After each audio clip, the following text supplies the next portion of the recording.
Remember when TV cops drove boring sedans and unmarked Crown Vics? Then, Miami Vice rolled up in 1984 and changed everything. Suddenly, an undercover detective was cruising South Beach in what looked like a Ferrari worth more than most people's houses. But here's the thing. That legendary car wasn't what it seemed. And the story behind Sonny Crockett's Ferraris is way stranger than you think.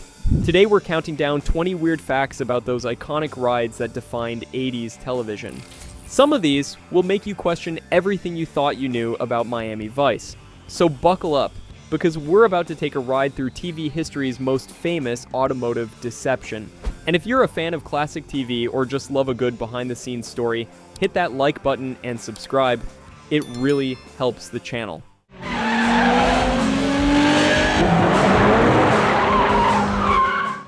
Number 20, the famous Ferrari Daytona Spyder was actually a heavily modified Chevrolet Corvette. This is the deception that started it all.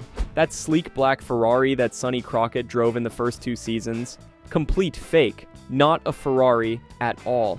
It was actually a 1976 Corvette C3 wearing a fiberglass disguise. The production team bought 2 Corvettes and sent them to a company called McBurney Coachcraft in California. These guys specialized in making kit cars that look like exotic European sports cars. They stripped the Corvettes down to their chassis and rebuilt them with custom fiberglass bodies designed to look exactly like Ferrari Daytona Spyders. The transformation was so convincing that most viewers had no idea. Even car enthusiasts were fooled watching it on TV. The fake Daytona had all the right curves, the right proportions, the right stance. From a distance, especially on a 1980s television screen, it was perfect. The deception worked because the show's creators knew something important. Real Ferrari Daytona Spyders were incredibly rare. Only about 120 were ever made. Each one was worth hundreds of thousands of dollars even back then. No TV show could afford to risk destroying one in a stunt, so they created their own. The Corvette underneath gave them American reliability and parts availability. The fiberglass body gave them the Italian looks. It was the perfect crime. Well, almost perfect, because Ferrari found out, and they were not happy at all.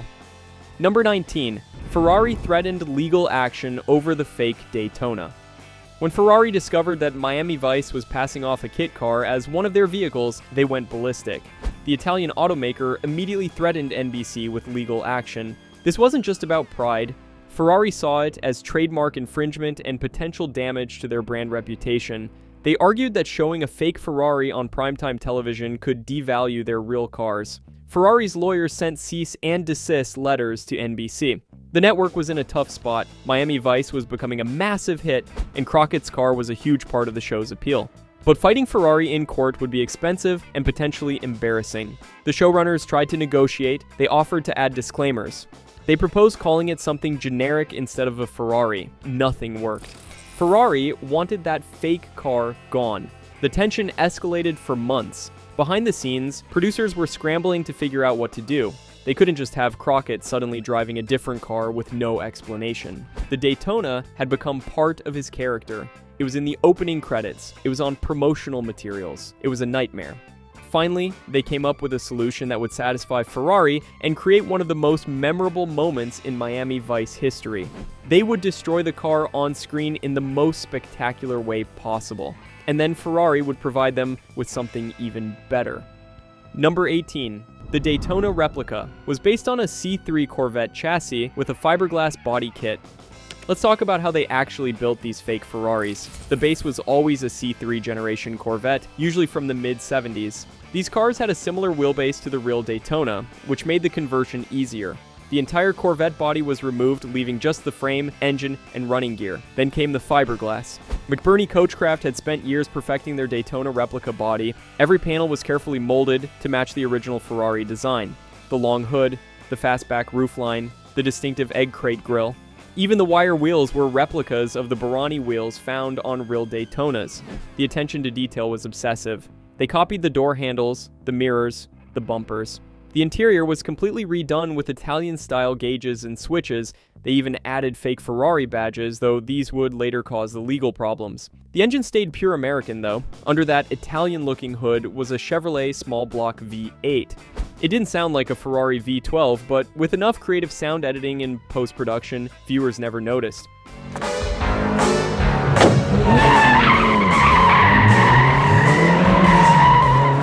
The whole conversion cost about $30,000 per car in 1984 money. That sounds like a lot, but remember, a real Daytona Spyder would have cost 10 times that amount, and you could actually drive these replicas hard without worrying about destroying a priceless classic. Number 17. Real Ferrari. Daytona Spyders were too rare and valuable to use. Here's some context about why they couldn't use a real Daytona. Ferrari only built 1,284 Daytona road cars total between 1968 and 1973. Of those, just 122 were Spyders, the convertible version. That's it, 122 cars for the entire world. By 1984, when Miami Vice premiered, these cars were already considered classics. Collectors had snapped them up. Prices were climbing fast. A good example cost around $300,000, that's nearly $1 million in today's money. But it wasn't just about cost. These cars were irreplaceable. Every Daytona Spyder had documented history. Destroying one for a TV stunt would have been automotive sacrilege. The classic car community would have rioted. Plus, real Daytonas weren't exactly reliable for TV work. They needed constant maintenance, parts were expensive and hard to find, the V12 engines were temperamental, they overheated in traffic. They didn't like sitting around between takes. A TV car needs to work 14 hours a day, every day, in brutal Miami heat. It needs to hit its marks perfectly take after take. It needs to survive stunts and chase scenes. A real Daytona couldn't handle that abuse. The replicas could. They had American mechanicals that any mechanic could fix. Parts were available at any auto store. If something broke, they could fix it overnight and keep shooting. Number 16. The replica fooled viewers and boosted kit car reputations overnight. The success of the fake Daytona on Miami Vice had an unexpected side effect. It legitimized the entire kit car industry overnight. Before Miami Vice, kit cars were seen as cheap knockoffs for people who couldn't afford the real thing. They were jokes, automotive posers. Miami Vice changed that perception completely. Suddenly, millions of viewers were watching this Ferrari every Friday night and loving it. They didn't know it was fake, they didn't care. It looked amazing on screen. It handled the action scenes. It made Don Johnson look like the coolest cop in America. Kit car companies across America saw their phone lines explode. Everyone wanted their own Daytona replica. McBurney Coachcraft, the company that built the Miami Vice cars, became legendary in the kit car world. They couldn't build replicas fast enough. Other companies started making their own versions. The quality of kit cars improved dramatically. Manufacturers realized that if their replicas could fool a national TV audience, they needed to up their game. Better molds, better materials, more attention to detail. The entire industry evolved. The Miami Vice effect even reached real Ferraris. Dealers reported increased interest in Daytona Spyders after the show premiered. Prices for genuine cars started climbing even faster. Collectors who owned real Daytonas suddenly found themselves explaining that their cars were real, not like the one on TV. It was a strange reversal. The fake had become so famous that it overshadowed the original. Number 15. Crockett's Daytona was blown up on screen to end the Ferrari dispute. The destruction of the Daytona is one of Miami Vice's most memorable moments. It happened in the Season 3 premiere, When Irish Eyes Are Crying, which aired September 26, 1986. The scene was carefully orchestrated to be as dramatic as possible. Crockett and Tubbs are on a routine surveillance when they spot an arms dealer. They follow him to a warehouse. Crockett parks the Daytona and they go to investigate. Then, boom, a rocket launcher. The car explodes in a massive fireball. The explosion was real. They actually blew up one of the replica Daytonas. The production team packed it with explosives and filmed from multiple angles. The destruction was total. Nothing salvageable remained. It was Ferrari's demanded execution, carried out in the most spectacular way possible. Don Johnson played the scene perfectly. The look of shock and loss on Crockett's face wasn't just about losing a car, it was about losing a part of his identity. The Daytona had been his partner, his escape, his symbol of success in the undercover world. The timing was perfect too. 2 seasons was just long enough for audiences to form an attachment to the car. Its destruction raised the stakes. It showed that nothing was safe in Crockett's world. It also cleared the way for Ferrari to step in with their approved replacement. Behind the scenes, this destruction was carefully negotiated. Ferrari agreed to drop all legal action once the fake was destroyed. They even agreed to provide real Ferraris for the show going forward. Number 14. Ferrari supplied Miami Vice with a real Testarossa. After the dispute, after destroying the fake Daytona, Ferrari made an unprecedented move. They gave Miami Vice 2 brand new Testarossas for free. These weren't loaners, these were gifts. Ferrari wanted to control their image on the show, and this was the perfect way to do it. The Testarossa was Ferrari's newest flagship when it arrived on Miami Vice in late 1986. It had just launched in 1984. The car was still rare on American streets. Most people had never seen one in person. Now millions would see one every week on primetime television.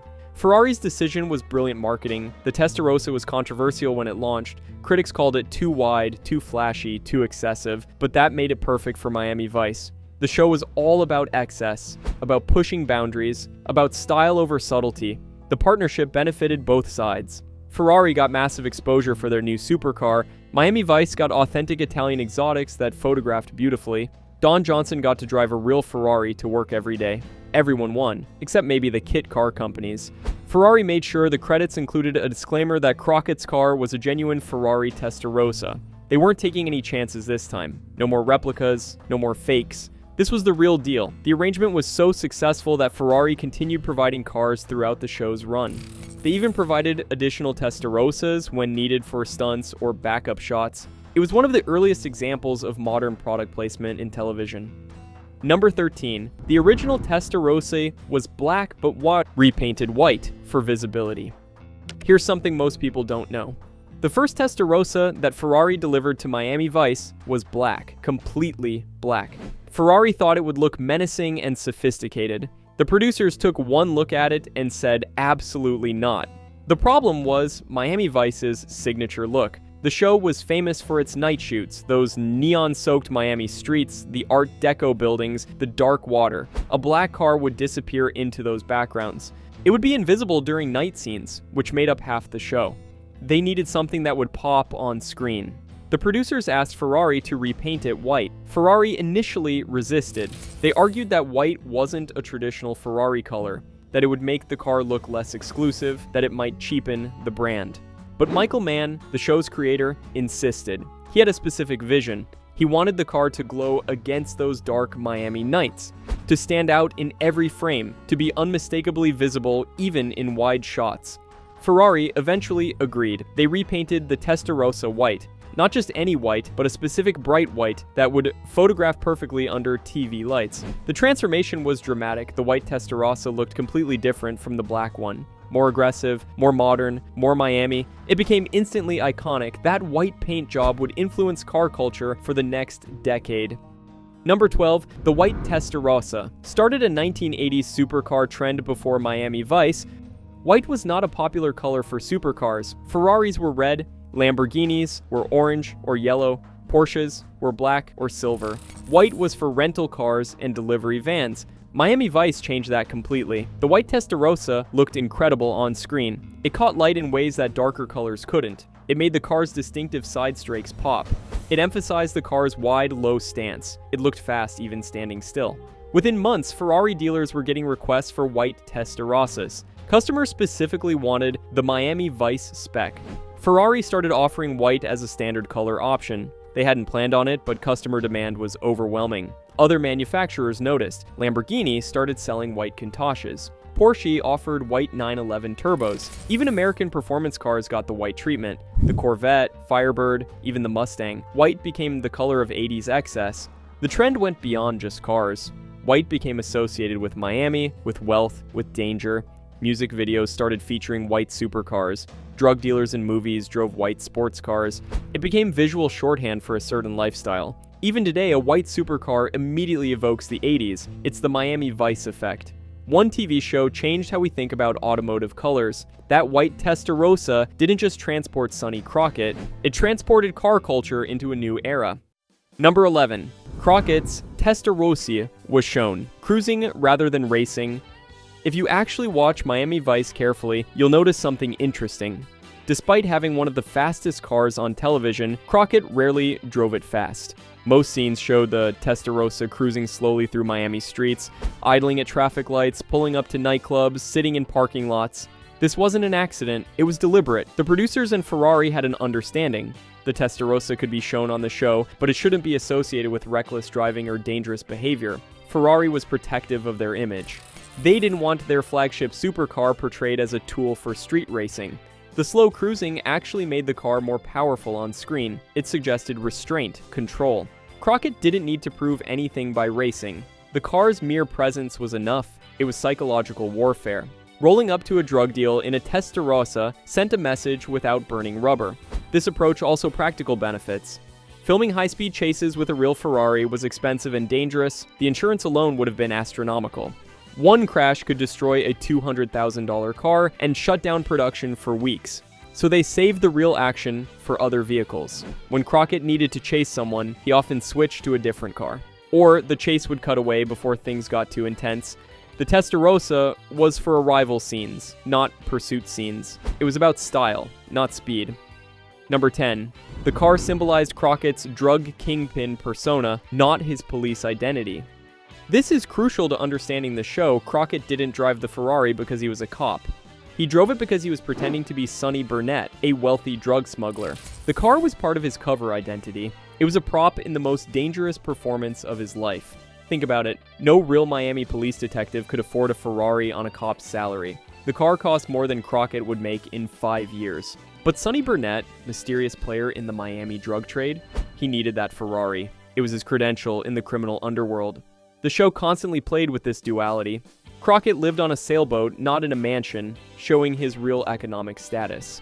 But when he went undercover, he transformed. The Pastel suit, the designer sunglasses, and most importantly, the Ferrari. It was method acting through materialism. The car created interesting narrative tension. Other cops resented Crockett's lifestyle, not understanding it was all fake. Criminals respected him more because of the car. His ex-wife couldn't understand how he afforded it. The Ferrari was both his greatest asset and his greatest vulnerability. This dynamic made the show deeper than typical cop shows. It explored the psychological toll of undercover work. How do you pretend to be rich and corrupt without becoming rich and corrupt? How do you drive a Ferrari every day and remember you're just a cop? The car was a constant reminder of this tension. Number 9. Ferrari. Initially disliked the crime association but accepted the exposure. Ferrari had a major concern about Miami Vice. Their brand was built on racing heritage and Italian sophistication. Now their newest supercar was being associated with drug dealers and violence. It was a delicate situation that required careful management. Internal debates at Ferrari were intense. Some executives thought the show would damage their reputation. They worried customers would see Ferraris as cars for criminals. They feared losing their sophisticated European image. Others saw opportunity. Miami Vice was massive. 20 million viewers every week. The show was defining American culture. Having the Testarossa as Crockett's car meant incredible exposure to potential customers. The compromise was subtle but important. Ferrari insisted on certain conditions. The car couldn't be shown in actual drug deals, it couldn't be used to transport drugs or weapons, it couldn't be portrayed negatively. These restrictions shaped how the car appeared on screen. The Testarossa was always clean, always perfect. It was photographed like a piece of art. The camera lingered on its curves. The distinctive side strakes were featured prominently. It was product placement as high art. Ferrari also started embracing the connection publicly. They featured the Miami Vice Testarossa in their marketing. They brought the car to auto shows. They acknowledged that the show had introduced Ferrari to a new generation of Americans. By the end, Ferrari's gamble paid off massively. Testarossa sales exceeded all projections. The car became one of Ferrari's best-selling models ever. Number 8. The Testarossa's wide track made it visually dominant. The Testarossa was perfect for television because of one distinctive feature. It was incredibly wide. At 77.8 inches, it was one of the widest production cars ever made. This width wasn't just for show, it was necessary to cover the rear-mounted radiators, but on screen, it made the car look absolutely massive. The width created presence. When the Testarossa appeared in a scene, it dominated the frame. Other cars looked tiny beside it. It filled narrow Miami streets from curb to curb. Parking it required skill. Navigating traffic was an event. The camera loved those proportions. Directors could shoot the car from behind and capture its enormous rear haunches. From the front, it looked like a shark approaching. From the side, those iconic cheese grater strakes stretched forever. The car's width also created practical filming challenges. Many locations were too narrow for the Testarossa. Parking garages were impossible. Some streets required special permits. The transportation department had to scout routes in advance to make sure the car would fit, but these challenges were worth it for the visual impact. The Testarossa didn't just appear in scenes. It commanded them. Even when parked, it looked like it was moving. The wide stance suggested power, stability, aggression. It was automotive architecture. The car's proportions influenced how scenes were shot. Directors used wider lenses. They pulled cameras back further. They composed shots to emphasize the car's horizontal presence. The Testarossa changed the visual language of the show. Number 7. Miami Vice. Avoided high-speed stunts to protect Ferrari's image. Watch Miami Vice's chase scenes carefully and you'll notice something. The Testarossa rarely did dangerous stunts. No jumping through the air. No smashing through barriers, no rollovers or crashes. This was intentional and carefully negotiated with Ferrari. Ferrari was extremely protective of how their car was portrayed. They didn't want the Testarossa associated with reckless endangerment or vehicular destruction. Every stunt involving the Ferrari had to be approved by Ferrari's representatives. Most were rejected. The producers found creative workarounds. When they needed an action scene, they would show the Testarossa starting the pursuit, then cut to other vehicles for the dangerous parts. Or they would use suggestion rather than showing the actual stunt. Sound effects and quick cuts implied speed without showing it. For any scene that might damage the car, they used a different vehicle entirely. The production had several hero cars for beauty shots and a few stunt doubles for anything risky. But even the stunt doubles were treated carefully. They couldn't afford to destroy a $200,000 Ferrari. This limitation actually improved the show's cinematography. Unable to rely on spectacular crashes, directors focused on style and atmosphere. They made the Testarossa's presence more important than its performance. The car became mythical precisely because it was treated as untouchable. It was too valuable, too perfect to risk in mundane action scenes. Number 6. Multiple Testarossas were used, including non-running props. Most viewers thought they were watching one car, but Miami Vice actually used several Testarossas. Ferrari provided at least 2 complete cars, possibly more. Then, there were partial cars and mock-ups for specific shots. It's a standard Hollywood practice that most people don't realize. The main hero car was pristine. This was used for close-ups and beauty shots. Every detail was perfect. It was washed and detailed before every scene. The camera loved this car. It was treated like a movie star. Then there was the backup hero car, identical to the first, but used when the main car was being serviced or transported. TV production schedules are brutal. You can't stop filming because a car needs an oil change. Having 2 cars meant production never stopped. For interior shots, they often used a partial car, just the cockpit mounted on a trailer. This could be towed while actors drove and delivered dialogue. It was safer, and gave directors more control over filming. The lights and cameras could be mounted perfectly. Some sources claim there were non-running Testarossas used for static shots. These were cars with mechanical problems that looked perfect but couldn't actually drive. They were rolled into position for parking scenes. Cheaper than using a running car and no risk of mechanical failure during filming, there might have even been fiberglass replicas for distant shots. After the Daytona controversy, these would have been actual Ferrari-approved replicas, used for background shots where detail didn't matter. All these cars had to match exactly. Same color, same wheels, same interior.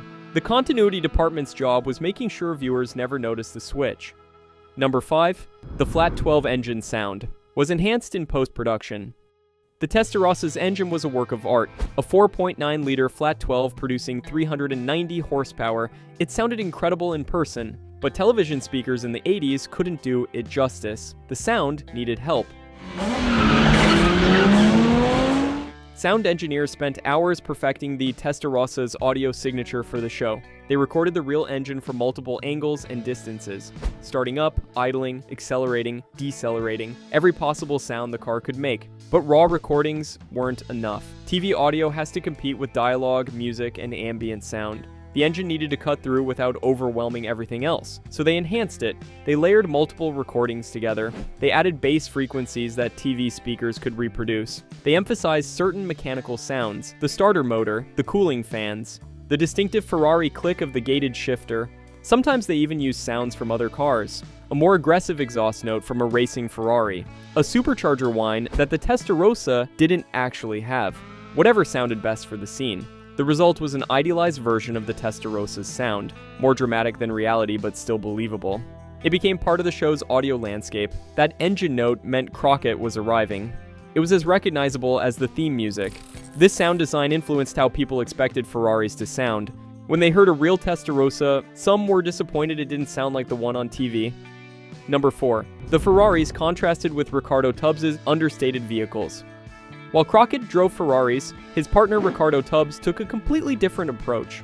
Tubbs usually drove a Cadillac convertible or other American luxury cars, understated, elegant, sophisticated, never flashy like Crockett's rides. This contrast was deliberate character development. The two detectives had different cover identities. Crockett was Sonny Burnett, flashy drug smuggler who needed to peacock. Tubbs was Rico Cooper, smooth New York player who didn't need to prove anything. His confidence came from within, not from his car. The visual contrast was striking. In scenes together, Crockett's white Testarossa would be parked next to Tubbs's dark Cadillac. European excess meets American understatement. Speed versus luxury. New money versus old school.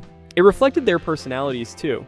Crockett was volatile, emotional, always on the edge. The Ferrari matched that intensity. Tubbs was cool, calculated, always in control. The Cadillac matched that stability. Their different cars also served practical purposes. Sometimes going undercover required subtlety. The Ferrari was too conspicuous for surveillance. Tubbs's Cadillac could blend in. It could idle outside a warehouse without attracting attention. The show played with these dynamics. Sometimes criminals respected Crockett's Ferrari flash. Other times, they trusted Tubbs's understated confidence. The cars were tools, chosen for specific jobs. Together, the two approaches covered all bases. This automotive odd couple became part of the show's visual language. Number 3. The cars became as iconic as the pastel suits and loafers. When people think of Miami Vice, 3 images come to mind: the pastel suits, the sockless loafers, and the white Ferrari Testarossa. These visual elements became inseparable from the show's identity. They defined 80s style. The combination was perfect television. The pastel suits softened Crockett's hard edge. The casual loafers suggested Miami relaxation. The Ferrari added danger and excitement. Together, they created a character that was both accessible and aspirational. The fashion and automotive elements reinforced each other. You couldn't imagine Crockett stepping out of that Ferrari in a regular business suit. The car demanded those Italian jackets and designer sunglasses. The clothes demanded that level of automotive excellence. This visual package influenced fashion and automotive culture simultaneously. Men started wearing pink shirts and white pants, they bought white shoes and threw away their socks. And if they had money, they bought white sports cars. Even those who couldn't afford the lifestyle bought into pieces of it. Maybe you couldn't afford a Ferrari, but you could buy a white Fiero and a linen jacket. You could get the look, if not the lifestyle. The influence continues today. Any TV show or movie set in the 80s includes these visual elements. They're shorthand for the era. A white suit and a white Ferrari immediately transport viewers to 1985 Miami. It's remarkable how a TV show created such enduring visual icons. Number 2. Miami Vice turned Ferrari ownership into a symbol of excess and power. Before Miami Vice, Ferrari ownership in America was mostly about racing heritage and European sophistication. The typical Ferrari owner was a successful businessman or collector who appreciated Italian engineering. Miami Vice changed that completely. It added a dangerous edge to Ferrari ownership. After Miami Vice, Ferraris became associated with a different lifestyle. Not just wealth, but dangerous wealth. Not just success, but excessive success. The kind of money that came fast and might disappear faster. The show's influence was so strong that it affected real Ferrari sales. Dealers reported new types of customers. Younger, flashier, more interested in the image than the engineering. Some traditional Ferrari customers were horrified. Others embraced the new edginess. Ferrari had to navigate this cultural shift carefully. They couldn't reject the Miami Vice Association because it drove sales, but they also needed to maintain their racing heritage and European sophistication. They walked a fine line between exclusivity and accessibility. The Testarossa became the perfect symbol of 80s excess precisely because of Miami Vice. It wasn't just a car, it was a statement. It said you had money, it said you took risks, it said you didn't care about subtlety.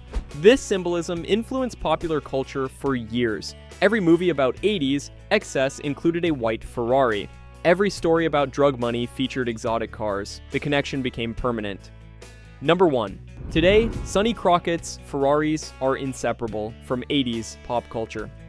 Nearly 40 years later, Sonny Crockett's Ferraris remain the definitive symbol of 80s television. When people create 80s nostalgia content, that white Testarossa always appears. It's as essential as synthesizer music and neon lights. The cars have achieved a cultural immortality that transcends the show itself. Many people who've never watched a full episode of Miami Vice still recognize that white Testarossa. They know it represents something about the 80s, something about excess and style and Miami Nights. The surviving cars from the show have become incredibly valuable. The actual screen-used Testarossas sell for massive premiums over regular examples. Even the destroyed Daytona replica parts are collected by fans. One of the original Testarossas is in a private collection. Another occasionally appears at car shows. When they do appear, they draw crowds like no other TV car. People want to see the actual car that defined an era. The influence continues in unexpected ways. Video games set in the 80s always include a white Testarossa or obvious copy. Fashion designers reference Miami Vice in their collections. Musicians sample the show's soundtrack and reference the cars in lyrics. Modern TV shows and movies still copy the formula. A cop with an expensive car that shouldn't make sense but somehow does. It's become a trope, but it started with Crockett. The white Testarossa appears in Miami tourist materials even today. The show ended in 1990, but the city still trades on that image. Those Miami Vice visuals defined how the world sees Miami. Car manufacturers still reference the Miami Vice effect. When launching new sports cars, they consider how it would look in white against neon lights. Would it have that Testarossa presence? It's become a benchmark. And there you have it. 20 weird facts about Sonny Crockett's Ferraris that prove truth really is stranger than fiction. From a fake Ferrari that fooled America to a real one that defined an entire decade, these cars did more than just transport a fictional detective around Miami. They changed television, influenced car culture, and created visual icons that still resonate today. The fact that it all started with a kit car built on a Corvette chassis just makes the story even better. Which of these facts surprised you the most? Let us know in the comments below. And if you enjoyed this deep dive into TV history, hit that like button and subscribe for more stories about the shows, cars, and cultural moments that defined the 80s. Thanks for watching, and we'll see you next time.